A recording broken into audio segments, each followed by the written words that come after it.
Welcome back to my channel তান্ত্রিক blog. আশা করি সবাই ভালো আছে, সুস্থ আছে। আমি আলহামদুলিল্লাহ তোমাদের ভালো আছি। ভাবলাম একটা ছোট ব্লগ করে আজকে একটু ব্লগটা অন্যরকম। কারণ হচ্ছে দেখতে পাচ্ছ মুখে কিছু জিনিস বাইরে থেকে এসেছি, অনেক পিম্পল হয়েছে, যেটা সব মেয়েদের একটা সময় হয় আবার ঠিক হয়ে যায়। তো টেনশন সেটা ব্রণ নিয়ে না, আপাতত টেনশন হচ্ছে লাইট নিয়ে, কারণ লাইট ছাড়া তোমরা ভালো মতো দেখতে পাচ্ছ না। বাট কিচ্ছু করার নেই, যেটুকু দেখা যায় দেখো। সেটা হচ্ছে পেছনে অনেক কাপড় নেড়ে দেওয়ার কারণে এগুলো ভেজা কাপড় এসে অফিস থেকে এসে ধুয়ে দিয়েছি। আর তোমাদের সাথে আজকে শেয়ার করব কিছু বিউটি টিপস, তার সাথে কিছু কথা হচ্ছে আমি না খুব বেশি ভয় পাই কখন সেগুলো নিয়ে তোমাদেরকে শেয়ার করব। কারণ মানুষ সবসময় কি একটা মেয়ে সাহসী হয়? সবসময় কি একটা মেয়ে খুব কনফিডেন্স থাকে? মাঝে মাঝে তো অনেক সময় ইনসিকিউরিটিতে ভোগে অনেক কিছু নিয়ে, অনেক মেয়েরাই বিভিন্ন সময়। আমি তেমন একটা ভুগি না, আগে ভুগতাম যে আমাকে কেমন দেখতে লাগছে বা কিছু এসব নিয়ে ভাবতাম কে কেমন ভাবছে। আমি এখন এগুলো নিয়ে একদমই কনসার্ন না। এখন যেটা নিয়ে আমি কনসার্ন সেটা হচ্ছে আমি যেগুলো বেশি ভয় পাই সেটা নিয়ে তোমাদের সাথে আলোচনা করব। তোমাদের কারোর আমার এগুলোর সাথে মিল হলে অবশ্যই জানাবে 2026 সালে তোমরা কি কি বিষয় নিয়ে আসলে ভয় পাও। তার আগে বলি, যারা আমার ভিডিও দেখছো ভালো লাগলে like comment share and subscribe করতে ভুলো না। আর পুরো ভিডিও দেখার জন্য অনেক রিকোয়েস্ট থাকবে, কারণ এই ভিডিওটা তোমাদের যাদের খুব বেশি। আমি একটু ক্যামেরা সেট আপ করে আসছি, 1 মিনিট। যেটা নিয়ে কথা বলছিলাম, ওভাবে আসলে ক্যামেরা সেট আপ না করে ওভাবে আলো আসে না, ওভাবে দেখাও যায় না ভালোভাবে। সো আমি আজকে মেকআপ ওয়েপিং যেহেতু একদমই পছন্দ করি না, বাট একটা আমার মা গিফট করেছিল, ওইটা দিয়ে আমি আজকে মেকআপ তুলবো। আর তোমাদের সাথে কিছু ইম্পর্টেন্ট 2026 সালে কী বিষয় আমি ভয় পাই সেটা তোমাদেরকে বলবো। এই ইয়াং জেনারেশন এই ব্যাপারগুলো নিয়ে ভয় পায় কিনা আই ডোন্ট নো, বাট হয়তো পেতেও পারে। বাট আমার আর কি জানার খুব ইচ্ছা। এই জন্য আমি না ভুল দিকে ইয়ে করে ফেলেছি, এটা এই দিকে না করে এই দিকে করা যেত। এটা খুললে ইউজ করে আবার বন্ধ করে দেওয়া যায়। আমি তাড়াহুড়ার গল্প করতে করতে এই ভুলটা করেছি, বাট ইটস ওকে। যেটা রং সেটা তো রঙই, আর যেটা রাইট সেটা রাইট। তো যাই হোক, আমার 2026 সালের যে বিষয়গুলো ভয় লাগে, আমার এখন মনে হয় কি কেউ আমাকে খুব বেশি কেয়ার করলে, কেউ খুব বেশি খোঁজ নিলে আমার খুব ভয় লাগে। আমার মনে হয় যে ওর আমার সাথে কি আসলে দরকার আমার কাছে, বা আমার সাথে ওর কি কোনো প্রয়োজন ছাড়া কেন আমার সাথে এত ভালো ব্যবহার করছে, বা কেন আমার কেয়ার নিচ্ছে। এই সন্দেহ বাতিকটা একদমই থাকা উচিত না, আমি জানি, বাট আমার অনেক বেশি সন্দেহবাতিক। যাই হোক, আমি কাজল দিয়ে যেহেতু আইলাইনার করেছি, তো একটা দুইটা তিনটা ইয়ে করলে আইশ্যাডো সহ সুন্দর মতো উঠে গেছে। যদিও ওয়েপিং আমি খুব পছন্দ করি, বাট ইউজ করি না এই জন্য যে অনেক বেশি মানি 1 নাম্বার লাগে, আর আমি তেমন একটা মেকআপ ইউজ করি না, তাই কিনে রাখবো এরকম কারণের জন্য নয়। আরেকটা জিনিস হচ্ছে মাইসেলার ওয়াটার দিয়ে আরও ভালোভাবে ওঠে।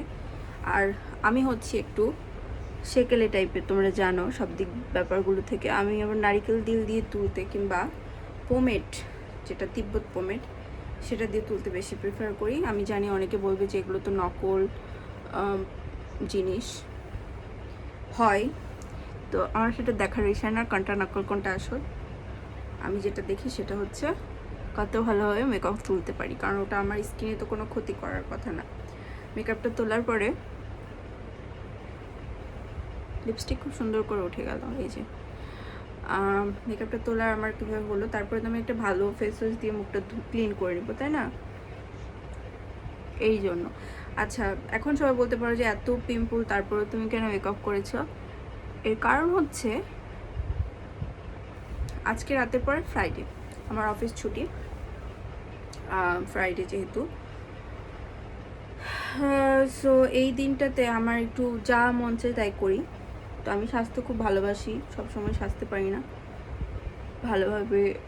খুব ভালোভাবে যে মেকআপ করেছি তাও না, শুধু ফাউন্ডেশন 1 লেয়ার লাগিয়ে পন্ডসের এই পাউডারটা দিয়েছি। এটা হলো আমার মেকআপ, তার সাথে লিপস্টিক দিয়েছি আর কাজল, হালকা আইশ্যাডো গ্রিন কালার দিয়েছিলাম।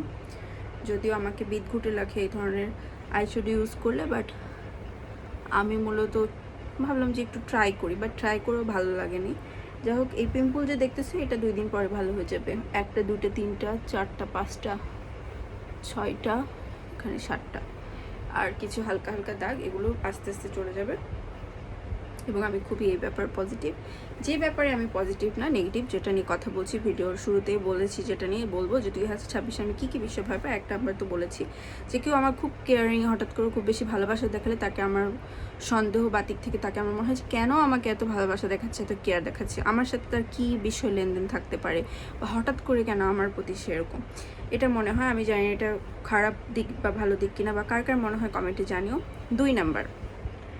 2 নাম্বারটা হচ্ছে 2026 সালে এসে আমার সবচেয়ে বেশি ভয় লাগে যখন আমি দেখি যে someone is smiling on me, but সে আমার পেছনে আছে। আমি পেছনে একবার হয়তো তাকালাম, কেউ হেঁটে আসছে এবং রাস্তাটা টোটালি ফাঁকা, কিংবা ফাঁকা নয় যেই হোক, আমার তখন মনে হয় কি মানুষটা মনে হয় আমাকে ফলো করছে, এবং সে হয়তো অজ্ঞান পার্টি বা মলম পার্টিকেও এরকম মনে হয়। আদতে সে হয়তো আমাকে ভালো লেগেছে বা পছন্দ করেছে, কিংবা আমার আমার পরিচিত হতে পারে, যেহেতু আমি চশমিশ, তোমরা জানো যে চশমা ইউজ করি, সো আমার যেহেতু সে চিনতেও পারে।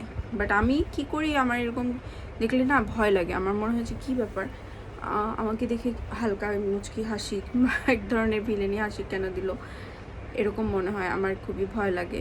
আমি জানি না কার কার লাগে, জানিও। কারণ আমি খুব পরিচিত ক্লোজ মানুষ ছাড়া হুট করে অপরিচিত কাউকে নাও চিনতে পারি, কারণ এত মানুষের সাথে আমরা মেলামেশা করতে হয় চাকরির থ্রুতে, বা এমনিতেও আমাদের মেলামেশা করতে হয়। আমার কোনটা কার গার্জিয়ান, কোনো বাচ্চার গার্জিয়ান, বা কোন বাচ্চা আসলে আমাদেরকে তাকায় দেখতেছে, বা 9 10-এর একটা ছেলে, অথচ হয়তো সে আমার স্টুডেন্ট বা সে আমার খুব পরিচিত, এরকম হয়। বাট হতে পারে, কিন্তু আমার খুব আমার যেহেতু বর্ষাকাল, অনেক ঠান্ডা লেগেছে, জ্বর সর্দির সময়, সবাই সাবধানে থেকো, এই জন্য আর কি আমার ভয় লাগে। যাই হোক, 2 নাম্বার বললাম, এবার 3 নাম্বার নিয়ে কথা বলবো। এখন তোমাদেরকে তার আগে দেখিয়ে দিই, পুরোটা মেকআপ আমি একটা ওয়েপিং দিয়ে তুলেছি। ইভেন এটা আমি দিয়ে, তোমরা দেখেছো যে কানের পেছনে অনেক সময় কি থাকে, জার্নি যেহেতু করি আমরা, সেহেতু ধুলাবাড়ি থাকে, অনেক জার্নি করতে হয়। আমার মূলত প্রায় কত 50-50-এরও বেশি, 56 57 60 60-এর কাছাকাছি আর কি, 60 কিমির মতো যেতে হয় বাসা থেকে গিয়ে অফিস করতে হয়। আমি অনেকে বলতে পারো যে কেন এত কষ্ট করো, তুমি ওখানে বাসা নিলে পারো। This is my choice. আমি যেখানে কমফোর্ট ফিল করি বা আমার যেখানে বাসা সেখানে তো থাকবো, আর যদি আমার প্রয়োজন হয় আমি নিব, আবার নাও নিতে পারি, সেটা আমার ব্যাপার। এখন এটা কষ্ট করি কারণ আমার মনে হয় যে দিন শেষে আমার কষ্ট করা উচিত, এবং আমি কিন্তু প্যারেন্টসদের সাথে থাকি। যারা জানো না তাদেরকে বলি, অনেক ভিউয়ার্সরা জিজ্ঞেস করতে পারো আপু আপনি কার সাথে থাকেন বা কি। আমি আলাদা আগে থাকতাম, পড়াশোনা করতাম হোস্টেলে, তোমরা দেখেছো আগে ভিডিও, কিন্তু এখন আমি প্যারেন্টসদের সাথে থাকি, এবং আই লাভ মাই প্যারেন্টস, তারা যেমনই হোক, এবং তারাও আমাকে অনেক কেয়ার করে, সেটাও ভালো। কিন্তু বাবা মার কেয়ার আর মানুষের কেয়ারের মধ্যে অনেক তফাৎ, হ্যাঁ, সেটার মধ্যে আবার গুলিয়ে ফেলো না। আরেকটা ব্যাপার হচ্ছে, সেটা হচ্ছে আপনার এই ওয়েপিং টিস্যুগুলো একটা ডেট থাকে, যেমন 2028 সালে এটা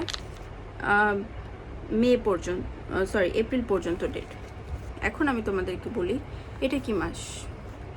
জুলাই মাস। কোম্পানি যখন কোনো গিফট দেয় বা কিছু দেয়, ডেটগুলো ওভার হয়ে যাওয়ার পরে সেটা সাপ্লাই করে ফ্রিতে, সেটা অনেকে বোঝে না। যেমন আমার মা আমাকে গিফট করেছে ঠিকই, কিন্তু এটা খেয়াল করেনি, কারণ অনেকেই এটা খেয়াল করে না। বাট আমরা যখন দোকানে কিনি, আমরা কিন্তু এই ডেটগুলো দেখে কিনি। তো ডেটগুলো দেখে কেনার পরেও কী হয় জানো, ওয়েপিং টিস্যুগুলো শেষ হয়ে যায়, কিংবা খুব অল্প ডেট থাকে, তখন এগুলো কি হয়ে যায়, ডেট থাকা সত্ত্বেও ওই একই রকমই কাজ করে। তাই ডেট তেমন একটা 19-20 হলেও সমস্যা হয় না, বাট তারপরেও ডেট দেখে নেওয়া উচিত। অল্প ডেট থাকে, তাই খুব তাড়াতাড়ি অল্প দামে অনেক সময় অনেক অনলাইন জায়গায় সেল করে দেয়, তো ওগুলো থেকে নিতে পারো তোমরা। বাট ওয়েপিং টিস্যুতে অনেক জীবাণু থাকতে পারে, কেমন জায়গা থেকে রিফাইন করে বানিয়েছে উই ডোন্ট নো। আবার কতটা অথেন্টিক আমরা জানি না, যদিও এই কোম্পানির নাম আমি দেখাচ্ছি না, বাট এই কোম্পানি হয়তো জানে না, কিন্তু কোম্পানির মানুষজন এভাবে সেগুলো জেট ওভার হওয়ার কারণে তাড়াতাড়ি মানুষকে গিফট করে দিচ্ছে। This is very wrong to me anyway, but আমি ইউজ করেছি এবং আমি জানি যে আমার যেই হার্ম হয়েছে আর নতুন করে হার্ম হওয়ার কোনো প্রবণতা নেই, কারণ আমি একটু পরে ফেস ওয়াশ দিয়ে মুখ ধুয়ে নেবো। বেশি অ্যালকোহল থাকে এগুলো, যেগুলো স্কিনের জন্য খুব খারাপ। এই জন্য আরেকটা কারণ আমি ইউজ করি না এই ধরনের ওয়েপিং পেপার। এনিওয়ে, ছিল বলে ইউজ করা আর কি। আর 3 নাম্বার বলার কথা ছিল তোমাদেরকে, যেটার কারণে ভয় পাই 2026 সালে, সেটা হচ্ছে এই জিনিসগুলো যেমন ফেক, সেরকম কিছু জিনিস আছে মানুষের মধ্যে, সেটা ফেক, তোমাকে বুঝে নিতে হবে, সেভাবে মানুষের সাথে মিশতে হবে। আর তুমি যদি বলো যে না তুমি সে দরকার কি, আমি আইসোলেট থাকতে পছন্দ করি, একা থাকতে পছন্দ করি, ভেরি গুড, বাট তোমার মানুষের সাথে মিশতেই হবে। তুমি মানুষের কাছে মিশতে বাধ্য। আমাদের যখন জন্ম হয় তখনও কিন্তু মানুষ লাগে, দায়ের মাধ্যমে হয় কিংবা হসপিটালে ক্লিনিকে নার্স আয়ার মাধ্যমে হয়, বা কারো ডাক্তার বা কারো মাধ্যমে আসলে আমরা হই, তখনও যেমন মানুষ লাগে। এবং আমাদেরকে পৃথিবীতেও কিন্তু বাবা মাই আনে, মানুষ লাগে। সেরকম মারা গেলেও কিন্তু আমাদের লাশ ধোয়া থেকে শুরু করে জানাজা থেকে শুরু করে যেই ধর্মেরই হোক, সেই কাজগুলো করার জন্য, সৎকারের ব্যবস্থা করার জন্য বা শ্রাদ্ধ যাই বলো, এনিথিং, প্রত্যেকটা ধর্মে, পৃথিবীর প্রত্যেকটা ধর্মেই মানুষ লাগে। এখন তুমি যদি অসামাজিক হয়ে থাকো, মানুষের সাথে না মিশো, সেটা খুবই ব্যাড একটা ইম্প্যাক্ট তোমার লাইফে ফেলবে। কিন্তু তোমাকে বুঝে শুনে মানুষের সাথে মিশতে হবে।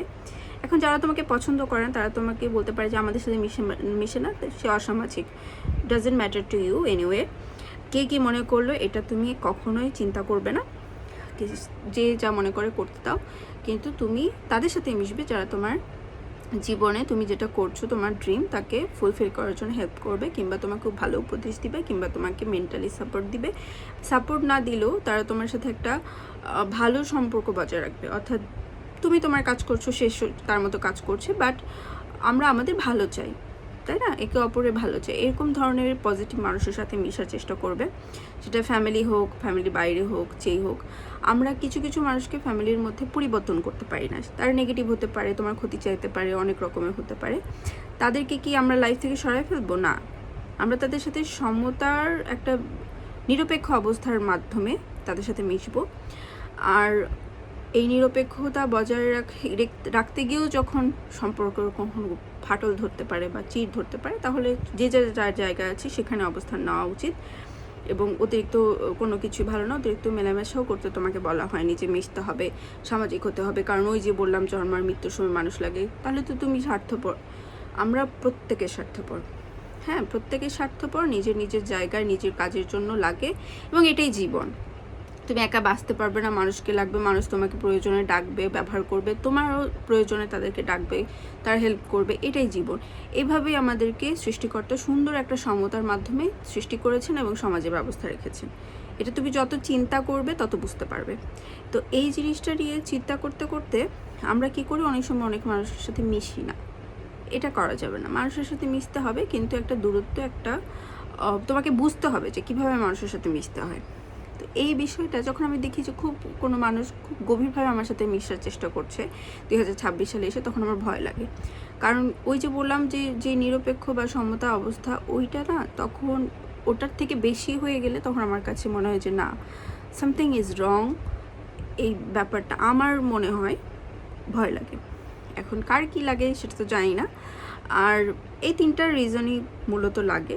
এছাড়াও আরেকটা বিষয় ভয় লাগে, সেটা হচ্ছে সবগুলো কিন্তু মানুষ কেন্দ্রিক, তাই না? আমার লাইফে ভয় লাগার বিষয়, আমি মানুষকে খুব ভয় পাই, আবার মানুষকে খুব বেশি শ্রদ্ধাও করি, মানুষকে ভালোবাসি, মানুষের ভালোও চাই, কারণ আমি প্রচণ্ড পজিটিভ একটা মানুষ। আমি জানি না, আমাকে যারা চেনো, আমার বান্ধবী বন্ধুরা, আমার স্টুডেন্টরা, তারা জানো আমি প্রচণ্ড পজিটিভ এবং আশাবাদী মানুষ। আমি মনে করি আমি যেটা আমি পারবো না কখনো ভেবেছি, তারপরে চেষ্টা করেছি, সেটা পেয়েছি। এই জন্য আমি চাই যে প্রত্যেকটা সুন্দর মনের মানুষ চেষ্টা করুক, কখনো হাল ছেড়ে না দিক। হাল ছেড়ে দেওয়া মানে ওই দিন ওই স্বপ্নটা মরে যাওয়া। মানুষ স্বপ্ন দেখে, স্বপ্ন নিয়ে বাঁচে। ওই দিন যদি তুমি নিজেকে হারিয়ে ফেলো, বা ওই দিনই যদি তোমার স্বপ্নটা শেষ হয়ে যায়, তাহলে কিন্তু কোনো মতে হবে না। এখন আমাকে অনেকে মনে করতে পারে আমি অনেক ইগোয়েস্টিক, আমি কম কথা বলি কিংবা মিশি না বা রাস্তাঘাটে খুব বেশি কথা বলি না, এর মানে আমি অনেক বেশি অহংকারী, খুব বেশি নিজে বোঝো এরকম ভাবো। এই জিনিসটা আমরা ফ্যামিলি থেকেও শুনি, ছোট একটা মেয়ে এত কিছু বোঝো, এই জিনিসটা না আমার স্টুডেন্টরাও তার ফ্যামিলিদের থেকে শোনে, এবং তাদের প্যারেন্টসরাও তাদের প্যারেন্টস থেকে শুনতো, এবং কিছু কিছু মানুষ যারা জেলাসি ফিল করে তাদের কাছ থেকেও শুনতো। এখন কে কী মনে করবে সেটা থেকে তোমার যায় আসে না। তুমি তোমার পারসেপটিভ থেকে কতটুকু আয়ত্ত করতে পেরেছো, তুমি তোমার চিন্তাধারা কতটা মলিন রাখছো, তুমি কত শান্তি তোমার মনের মধ্যে আছে, এটা ফ্যাক্ট। আমরা দিন শেষে চাই একটু শান্তি মতো 3 বেলা ভাত খেয়ে সুন্দর মতো ঘুমাবো, কাজ করব মানুষের জন্য বা নিজের জন্য, করলাম মানুষের এবং নিজের জন্য, উপরের জন্য করে একটা সময় যখন বৃদ্ধ হয়ে গেলাম, মারা গেলাম। হয়তো বিয়ে হলো, তারপরে সন্তানের দায়িত্ব যে আমাদের উপর কাঁধে আসলো, তাদেরকে মানুষ করলাম, তারপরে মরে গেলাম। জীবন অনেক সহজ, আসলে আমরা কঠিন করে দেখি, কঠিন করে ভাবি। আর মানুষ, ওই যে বললাম কিছু কিছু মানুষ ভালো হয় না, আসলে তারা আরও বেশি কঠিন করে ভাবে, এবং আরও বেশি চাহিদা মানুষকে, অনেক বেশি চাহিদা যখন হয় মানুষের, তখন যতই কিছু পাওয়া হোক তারপরও আরও কিছু চাহিদা থাকে, যে আরও একটু পেতে চায়, আর একটু যদি থাকতো তাহলে ভালো হতো।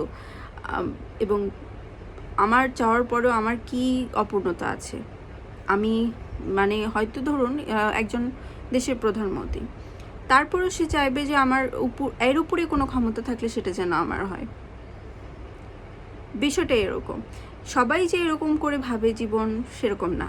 সবাই, অনেকেই আছে যারা আমার মতো করে জীবন ভাবে, যে জীবন অনেক ছোট, জীবনে যেটুকু টাইম আছে সেটা ভালোভাবে স্পেন্ড করা উচিত। কে কী ভাবছে, কে কী আমাকে মনে করছে, সেটা মনে করলে তোমার নেভার, তোমার দিন চলবে না। ওকে, তোমার দিন চলবে না, তোমাকে কেউ এসে